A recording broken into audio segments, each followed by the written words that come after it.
Então, assim, eu trouxe um conteúdo mais denso. Eu vou falar pra vocês hoje sobre os 5 principais erros que geralmente vocês cometem, que eu já cometi N vezes, muitas vezes até entender onde estava errando. Não deseje vendas mais fáceis.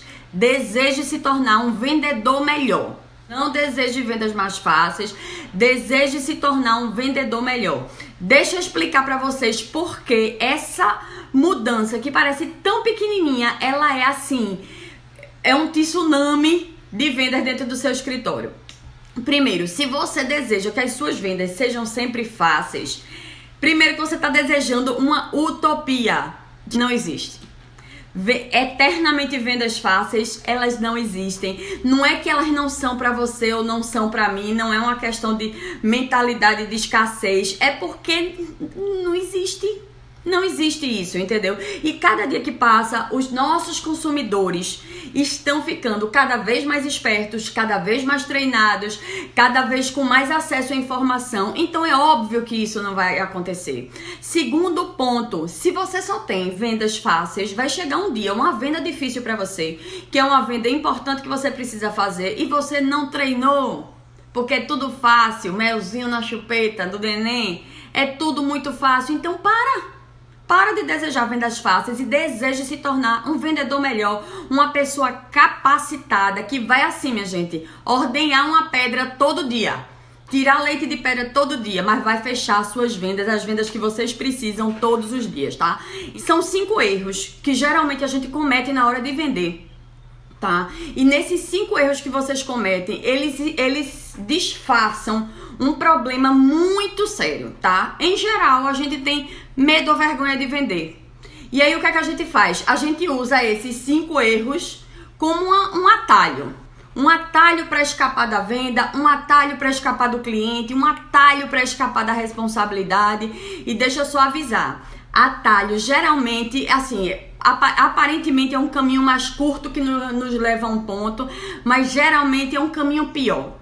É um caminho pior. E em empreendedorismo é diferente do Waze, tá? Veja, deixa eu dar um exemplo do Waze. Às vezes a gente bota o Waze lá pra ele arrumar um atalho pra gente e o Waze coloca a gente na maior bocada do mundo. Na maior cracolândia que tiver aí na sua cidade. Aconteceu isso comigo há 3 semanas atrás. Me botou na maior cracolândia que tinha por aqui, um lugar assim, trash, e aí foi um atalho que me custou muito caro. Imagine o medo que eu passei. É mais ou menos isso. Não procurem atalhos. Não procurem atalhos, procurem entender, aprender para descobrir os melhores caminhos para vocês, não atalhos, tá certo? Então vamos começar. Vou começar para vocês com o erro número 1, tá? O erro número 1 que quase todos nós cometemos e que quando eu falho nas minhas vendas, às vezes é um erro que eu cometo e que eu me policio loucamente para não cometer, é o erro de não estudar as reais objeções do seu cliente. Não estudar essas objeções, minha gente, é um negócio assim do fim do mundo. E aí, quando eu pergunto para todos vocês, e pronto, deixa eu fazer a pergunta, minha gente, quais são as maiores objeções que os clientes de vocês têm e que eles verbalizam para vocês? As maiores objeções que eles falam, né? Que não fechei por causa disso, tô pensando por causa daquilo. Eu quero que vocês escrevam aqui pra mim. Preço e prazo são as maiores objeções que a gente ouve o cliente falar, né? Então, existem algumas que são bem usuais, que os clientes mais falam pra gente, muito caro, é a clássica. E deixa eu só avisar um negócio, não é a clássica só pra você, é pra qualquer mercado. É pro dentista lá que faz clareamento, é pra o dermatologista que faz procedimento estético, é pro cirurgião plástico que coloca prótese de silicone em todo lugar, que faz cirurgias estéticas, todo assim, a maior objeção pra todo mundo é preço. Então, as mais usuais são preço, prazo de entrega, tá? A outra, estilo, não bater o seu estilo com o estilo do cliente. E a quarta de todas é não participar do processo. Eu ouço muito essas 4 objeções, essas são as objeções mais usuais, tá?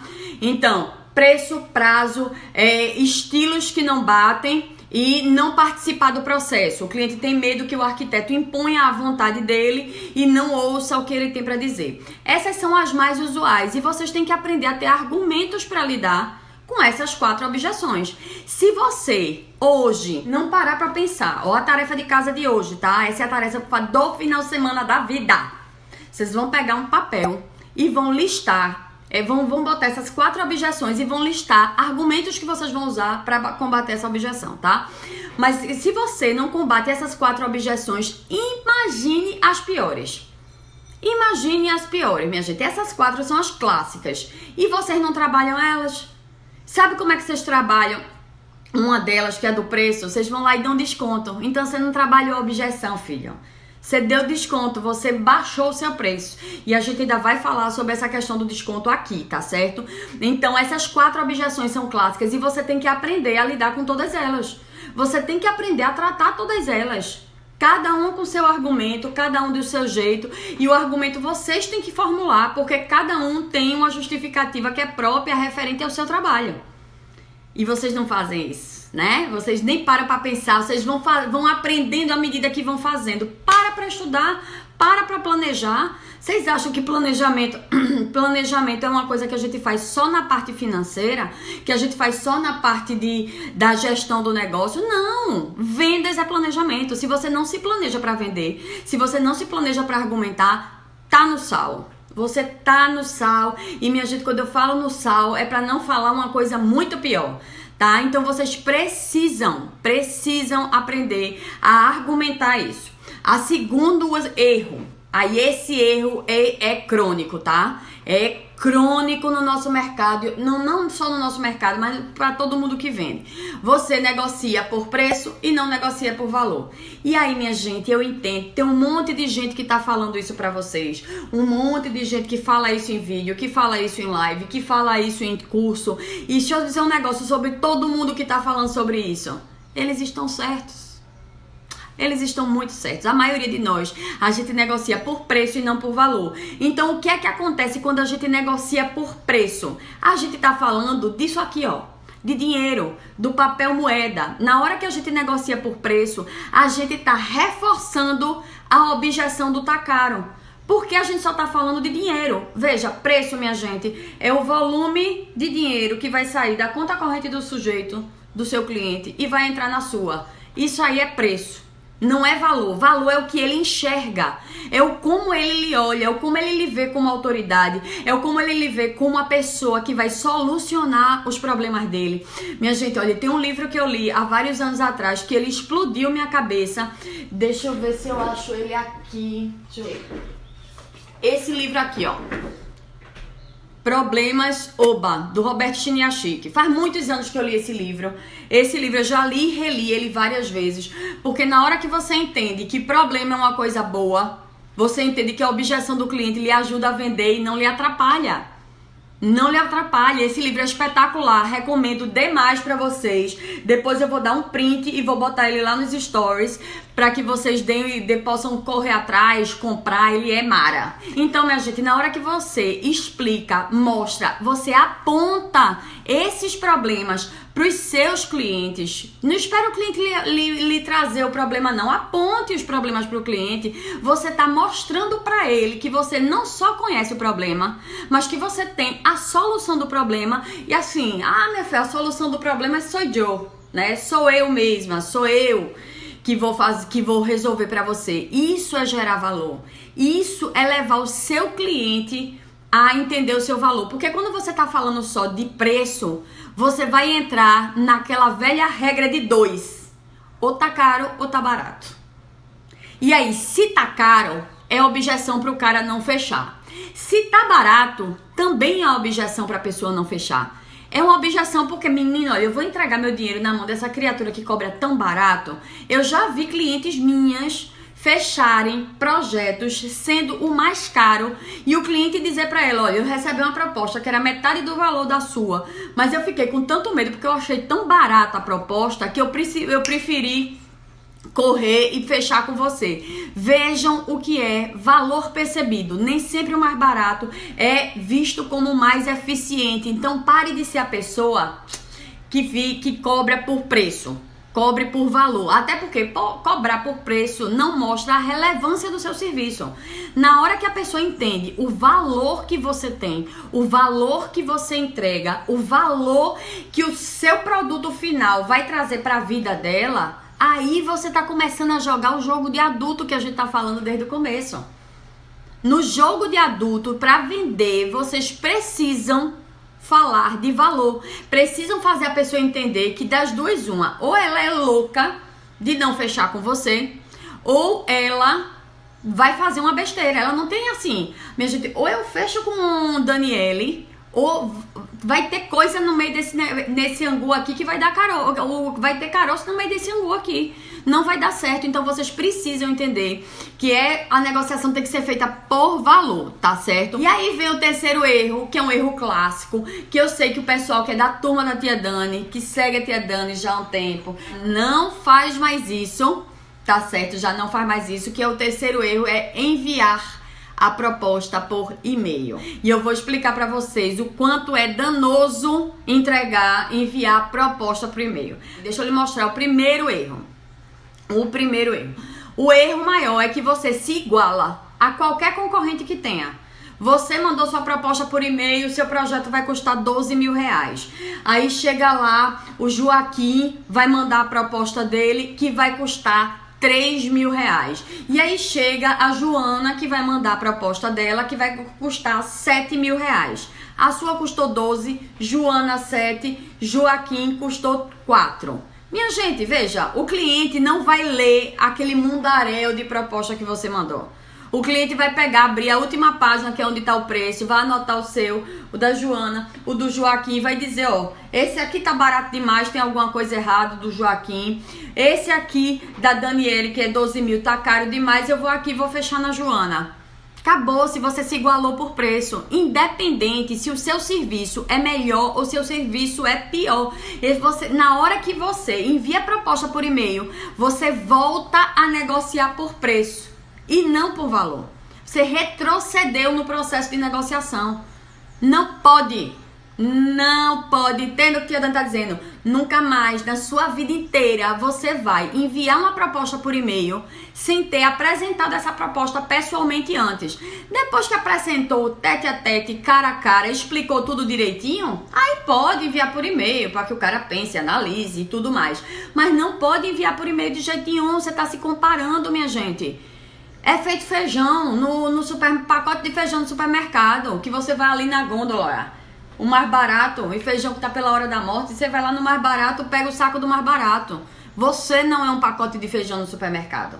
Preste atenção, seu serviço é um serviço de valor agregado alto. O seu serviço envolve uma série de condicionantes. Parou agora todo mundo de enviar proposta por e-mail, tá? Você perde a chance de negociar na hora que você não vai negociar. Enviou por e-mail, o cara vai resolver com quem ele vai fechar.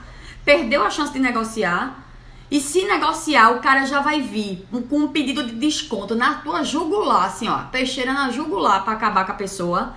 E você perde a oportunidade de entender quais são as objeções reais, de entender quais são o que está dificultando o cliente de fechar. Não pode, meu filho, não pode, minha filha. Não, ó, esqueça isso, que isso é uma coisa que não lhe pertence mais. E sabe por que geralmente vocês mandam a proposta por e-mail? Primeiro, porque vocês têm medo de fracassar nesse processo todo. Vocês têm medo da desaprovação do cliente, daquela cara do cliente de ixi, como está caro. Aí vocês pegam aqui, abrem o navegador de vocês, anexam o e-mail, mandam pro sujeito e entram em oração, né? Começam a orar e a rezar e a pedir a Jesus que esse é o contrato que eu preciso, em nome de Jesus. Minha gente, olha, Deus, Jesus, todo mundo em que eu ou você acredite ou não, eles ajudam muito. Eles estão aí para apoiar o trabalho que a gente faz aqui.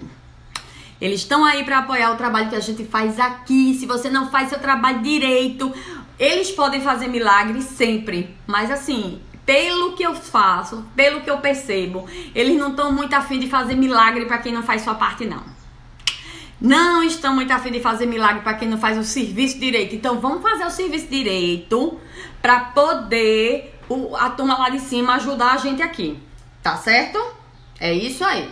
Então vou agora pra vocês pro quarto erro. Esse é lindo.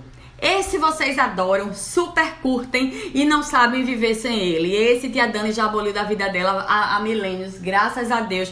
Só uso de forma inteligente, pensada, calculada e estratégica, coisa que vocês não fazem, vocês se depenam. Sabe o que é? Excesso de desconto. Quem aqui, de vez em quando, dá um descontinho básico aí pra turma? Quem é que aí? Vamos lá. Quem é que aí dá um descontinho básico? Hein? Cadê? Minha gente, olha, tem gente chegando agora. Eu não vou voltar o que a gente já viu até agora, tá? A gente já tá com mais de 20 minutos de live, é bola pra frente. Depois vocês pegam um resumo. Ó, a Natália dá desconto, a Laíra não dá, a Flávia não dá, a Arlan dá sempre. Arlan, o que é que eu faço com você, meu filho? A Tati dá sempre, deixa eu ver aqui, a Michele dá também. A Flávia dá serviços como bônus, beleza. A Nayara dá. Ai, minha gente, não pode, veja. Minha gente, eu não dou desconto nem pra minha mãe. Pra minha mãe, se eu quiser fazer de graça, eu vou lá e faço. Mas não dou desconto pra ela. Desconto tem que ser uma coisa estrategicamente pensada e que ela não pode depenar o seu lucro. Ela não pode depenar a sua danada da sua lucratividade, minha gente. Pelo amor de Deus, você não pode fazer isso, tá? Então, o que é que acontece? Desconto acaba com seu lucro quando você tem lucro. Quando você dá desconto demais, você depena seu lucro quando você tem lucro. Porque muitos de vocês simplesmente não tem lucro nenhum. Sabe por quê? Porque nem sabe calcular direito o valor de quanto cobra, o valor de quanto cobrar por um projeto. Então você tem chance de estar cobrando errado o valor do seu projeto. Vai dar um desconto para o sujeito fechar, ou seja, vai estar pagando para trabalhar e ainda dando desconto, né? Fofo, fofa, não pode, desconto é um perigo, ele tem que ser pensado de forma estratégica. E aí eu vou agora, minha gente, para o nosso quinto erro. E esse erro, ele tá todo aqui dentro, ó. Tá todo aqui dentro da sua cabeça, da energia que você coloca. Sabe o que é? Você tem tanta dificuldade de negociar. Você tem tanto medo. Você tem tanta crença limitante. Vocês têm tanto medo, tanta crença limitante, tanto desespero, tanto tudo que vocês têm pânico de negociar e querem que o negócio acabe logo. O quinto erro é querer que a negociação acabe logo. Quem tem pressa para negociar não negocia bem. Deixa eu só avisar para vocês. Não tenham pressa de negociar. Não tenham medo de negociar. Eu lembro e eu posso falar o nome dela aqui porque ela mesma já falou em depoimentos que deu para mim. Eu tenho uma aluna de São Paulo chamada Natália Neco. Uma das minhas melhores alunas, a aluna da turma 1 da época do Arquitetos de Sucesso ainda. Ela dizia que ela, toda vez que chegava na hora de negociar, ela suava frio, ficava desesperada, pegava a proposta, entregava na mão do cliente e fazia: meu Deus, que esse negócio acabe logo. Então, se ele pedia 10% de desconto, ela dava. Se ele pedia metade do preço, ela dava. Porque ela queria que aquilo ali acabasse logo. Era um processo tão angustiante, era um processo tão sofrido dentro do coração dela, que ela precisava que aquele negócio encerrasse logo. E aí, ela dava o desconto que tivesse que dar. Então, esse desespero para acabar logo é o que faz você não negociar por valor e sim por preço. É o que faz você dar um monte de desconto que não era para dar. Entendeu? Então presta atenção que isso tá aqui, ó. Tá tudo dentro de vocês. E tem hora, eu quero saber aqui quem já sentiu isso. Tem na hora que a gente tá entrando na questão dos valores, dos prazos, das formas de pagamento, naquele do dá ou desce, parece que tem um bolo preso aqui dentro, né? Você fica naquela angústia que parece que tem um bolo aqui. E você vai, minha gente, que acabe logo, que acabe logo, que acabe logo, que acabe logo, mas não acaba logo e você vai ficando angustiado. Calma. Respira, povo, é assim. Tenha calma, tá tudo dentro de você. Você sabe o que tem. Se você fez a lição de casa, você estudou como vai fazer essa negociação, você sabe até onde pode ir. Você tem confiança no trabalho. O trabalho de vocês é bom, minha gente. O trabalho de vocês é muito bom. Então para com essa coisa, para com essa angústia toda, vai dar certo. E se não der, o próximo vai. Gente, o que não vira fruto vira adubo. O que não é projeto fechado vira aprendizado para a próxima negociação. Vamos partir para esse negócio para cima. Parte para cima. Então, vamos lá. Você quer acabar logo porque você tem medo. Muitos de vocês querem acabar logo porque tem vergonha de negociar. Fica tímido de dizer quanto é um projeto. Teve uma cliente minha que disse pra mim: Dani, eu não pagaria nunca os 15 mil reais do meu orçamento do projeto que eu fiz pra minha primeira cliente. Não pagaria nunca 15 mil reais no projeto. Óbvio, minha gente, que vocês não pagam nunca 15 mil reais. Eu também não pago 15 mil reais no projeto. Sabe por quê? Porque eu sei fazer. Eu sei fazer. Agora, eu pago caro em um bolo. Porque é uma coisa que eu não sei fazer. Um bolo bom, eu pago caro. Entendeu? Então, minha gente, vocês têm que entender que as pessoas que estão vindo contratar vocês, elas estão vindo contratar vocês porque elas simplesmente não sabem fazer. É isso. Eu pago 6 mil reais no iPhone. Por quê? Porque, primeiro, que eu não sei fazer o bicho, nem tenho como fazer. E segundo, porque ele me entrega um valor violentíssimo. Entendeu? Então vocês têm desespero de acabar logo porque vocês têm medo. Vocês têm desespero de acabar logo porque vocês têm vergonha. E vocês têm desespero de acabar logo porque ninguém nunca ensinou vocês a vender. Aí tem tia Dani aqui que ensina vocês a vender, tá?